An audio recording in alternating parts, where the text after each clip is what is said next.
आप सभी पवित्र आत्माओं को स्वामी जोगिंद्र योगाचार्य की सादर प्रणाम। प्रिय बंधुओं, उम्मीद करता हूं कि ईश्वर की विशेष कृपा से आप सभी आनंद में होंगे, स्वस्थ होंगे, निरोगी होंगे और परमपिता परमात्मा की कृपा हमेशा आप पर बनी रहे, ऐसी मैं ईश्वर से कामना करता हूं। हमेशा परमपिता परमात्मा की कृपा आप पर बनी रहे, आपके ऊपर ईश्वर का आशीर्वाद, ईश्वर की अनुकंपा हमेशा बनी रहे और आप इसी प्रकार से सद्मार्ग पर आगे बढ़ते रहें। तो प्रिय बंधुओं, पिछली कुछ वीडियोज में हमारी चर्चा हुई थी कि हमारे पूर्वजों और ऋषि मुनियों के बाद अब हमारी जीवनचर्या में क्या बदलाव आया कि वो लोग स्वस्थ रहते हुए अपनी आयु को पूर्ण करके गए। हम लोग 60, 70, 80 तक रोगी होकर के रो करके अपने जीवन को जीते हैं। तो उसमें जो परिवर्तन हमें नज़र आया वो ये कि उनकी भोजन प्रथा अलग थी, वो उपवास पर खूब जोर देते थे और तीसरा संजीवनी क्रिया का अभ्यास करते थे। तो दो विषयों पर अब तक हमने चर्चा कर चुके हैं कि भोजन प्रथा हमारी कैसी हो और दूसरा उपवास का लाभ क्या है, कैसे उसका लाभ मिलता है, किस प्रकार से उपवास के दौरान हमारा जो शरीर है वो ऑटोफेजी करता है, माने सेल्फ टू ईट करता है। आपके शरीर के रोगों को, बीमारियों को, महीनों से पड़े हुए सड़ रहे भोजन को, अपचे भोजन को भी आपकी बॉडी ईट कर जाती है जब आप उपवास के दौरान रहते हैं। और आज हम चर्चा करेंगे आपकी सबसे विशेष प्रक्रिया संजीवनी क्रिया की। और आज चर्चा करने में भी अच्छा लगेगा, आनंद आएगा, क्योंकि अभी प्रश्न आने लगे, लोग पूछने लगे कि गुरुजी ये संजीवनी क्रिया क्या होती है, इसके बारे में तो बता दो। तो अब भूख लगी है आपको तो भोजन देने में भी आनंद आएगा और वो पचेगा भी, आप उसको यूज भी करेंगे, उसका प्रयोग भी करेंगे। तो प्रिय बंधुओं, निश्चित रूप से हमें जिन्होंने भी आज तक आपके किसी के ऊपर भी कोई उपकार किया है, किसी को कोई सहारा दिया है, किसी को कोई सलाह दी है, तो आपको जीवन में कभी भी उसका उपकार नहीं भूलना चाहिए। आपको हमेशा उनके प्रति कृतज्ञता का भाव मन में रखना चाहिए, ग्रेटिट्यूड का भाव मन में रखना चाहिए। ये मेरा विचार है, मेरी जीवन शैली का एक हिस्सा है। अगर कभी किसी ने एक पैसे का भी मुझे सहारा दिया, कोई भी मुझे सहयोग किया, तो मैं आजीवन उसका उपकार कभी नहीं भूलता। और ये निवेदन मैं आपसे भी करता हूँ, क्योंकि जितना ग्रेटिट्यूड आपके अंदर होगा उतना ज़्यादा आप जीवन को सहजता और सरलता से जी पाएंगे। तो प्रिय बंधुओं, बात संजीवनी की है। हम हमेशा से सन 2002 में रामदेव जी के साथ हमारा जुड़ा हुआ था, स्वामी रामदेव जी महाराज जी के साथ में। वहीं से हमने योग की शिक्षा दीक्षा ली। उसके बाद जब से मंच पर हम जाने लगे, योग करवाने लगे, या आगे की प्रक्रिया जो भी यात्रा हमारी रही, तो हम हमेशा एक जीवनदायिनी भोजन प्रथा के विषय में चर्चा करते रहे, लाइफ गिविंग सिस्टम के बारे में चर्चा करते रहे कि हमें पहले सैलेड खानी चाहिए, बाद में आप पका हुआ भोजन कर सकते हैं, नहीं तो अगर नेचुरल डाइट्स पे आप रहेंगे तो बहुत अच्छा है। उपवास पर भी हम लोग खूब चर्चा करते थे।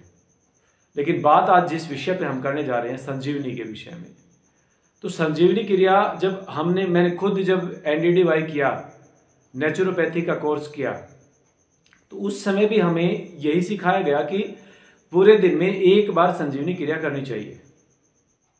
तो प्रिय बंधुओं, मैं दिल की गहराई से धन्यवाद करना चाहूँगा हमारे बड़े भाई सुरेश जी का। जब उनसे मेरी चर्चा हुई और जब उन्होंने संजीवनी क्रिया के बारे में बताया कि दिन में चाहे हम 10 बार कर लें, दिन में चाहे हम 20 बार कर लें, इसका कोई नुकसान नहीं है और एक बार में प्रॉपर बड़ी आंत की सफाई नहीं होती है। और सुरेश जी वो हस्ती हैं जो स्वयं एक बहुत बड़ा युद्ध जीत करके निकले हैं और आज हजारों रोगियों को वो सेवा दे चुके हैं और हजारों कैंसर के रोगियों को ईश्वर की कृपा से वो ठीक कर चुके हैं। चलिए हम सुरेश भाई की घटना को ही एक बार चर्चा में लेते हैं। सुरेश भाई मेरे गांव से ही हैं, मेरे ख्याल से 5-6 साल बड़े होंगे बस। उनको कैंसर हो गया और कैंसर होने के बाद निश्चित रूप से जो समाज में परंपरा रही है, जो सब करते हैं वही उन्होंने भी किया।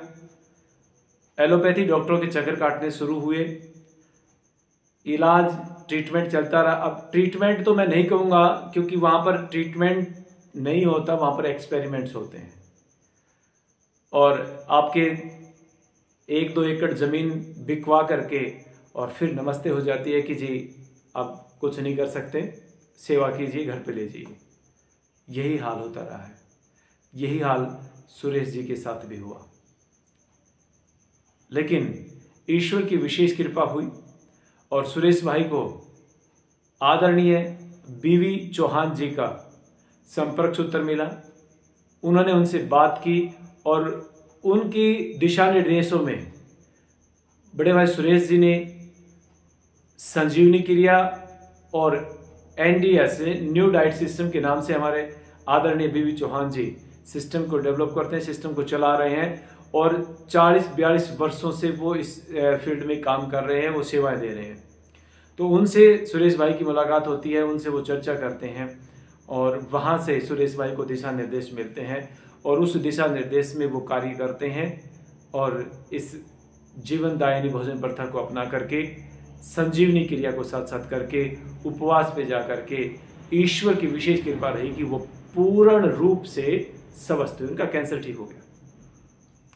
उसके बाद सुरेश भाई ने अपना पूरा जीवन जो है वो समाज के लिए समर्पित कर दिया और आज हमारे बड़े भाई जो है वो सुंदरनगर में, हिमाचल के अंदर सुंदरनगर में, वहाँ पर परमादरणीय आनंदी माँ के सानिध्य में वहाँ पर आश्रम में है और वहाँ पर हजारों कैंसर के रोगियों को वो ठीक कर चुके हैं इस जीवनदायिनी भोजन प्रथा के माध्यम से, उपवास के माध्यम से और संजीवनी क्रिया के माध्यम से। तो पहली बार उस समय मुझे ये एहसास हुआ कि भाई संजीवनी क्रिया हम दिन में कितनी भी बार कर लें उसका कोई नुकसान नहीं है और ये मुझे दिशा निर्देश मिले हमारे बड़े भाई सुरेश के माध्यम से।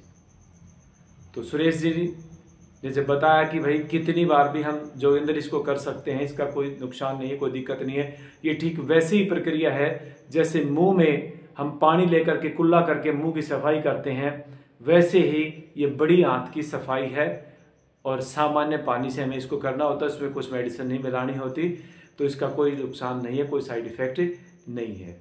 तो यहाँ से दौर शुरू हुआ संजीवनी प्रक्रिया के अभ्यास का और फिर मैंने खुद पर भी इसका अभ्यास रेगुलर किया और अब भी कर रहा हूँ। पूरे परिवार ने इसको अडॉप्ट किया और 1.5 महीने से पूरे हमारे घर में चूल्हा नहीं जलाया गया। हम वही पदार्थों का सेवन करते जो प्रकृति माँ ने हमें दिए और साथ में संजीवनी क्रिया करते। मेरी खुद की माँ दिन में 12 बार संजीवनी क्रिया करती है, 3 बार सुबह, 3 बार दोपहर 11 बजे, 3 बार फिर दोपहर बाद 3 बजे और 3 बार फिर शाम को रात को 7 बजे। और अद्भुत रिजल्ट हैं। एक्चुअल में बीमारियों को ठीक करने की प्रक्रिया नहीं है, एक्चुअल में ये आपके शरीर का शोधन करती है, शरीर का शोधन करता ही अभ्यास। और ऊपर से आपने जीवनदायिनी भोजन प्रथा को अपनाया तो आग अड़ंगा जो हम खाते हैं समाज में वो नहीं खाया, तो निश्चित रूप से गंदगी अंदर नहीं गई। तो आज की वीडियो में केवल इतना ही कि सुरेश भाई का कोटि कोटि धन्यवाद, बारंबार धन्यवाद कि उन्होंने हमें ये दिशा निर्देश दिया और अब प्रयास ये है कि समाज में एक क्रांति के रूप में इस चीज़ को हमें लेकर के जाना है और हर घर में ये जीवनदायिनी भोजन प्रथा हो, उपवास की प्रक्रिया चले, उपवास का प्रकल्प चले और उपवास को हम अपने जीवन में धारण करें और साथ ही संजीवनी का प्रयोग करते हुए आजीवन स्वस्थ रहें। और ईश्वर की विशेष कृपा रही तो हम निश्चित रूप से कुछ न कुछ और अनुसंधान इस प्रकल्प में करेंगे, इस यात्रा में करेंगे जो समाज के लिए बहुत ही हितकारी होंगे। तो जुड़े रहने के लिए आपका बहुत बहुत आभार, धन्यवाद। तो अगली वीडियो में संजीवनी प्रक्रिया क्या होती है, कैसे होती है, कैसे करनी चाहिए, कैसे उसका लाभ मिलता है, और फिर उसके बाद उससे संबंधित जितने आपके प्रश्न होंगे उनका सवाल जवाब की प्रक्रिया चलेगी।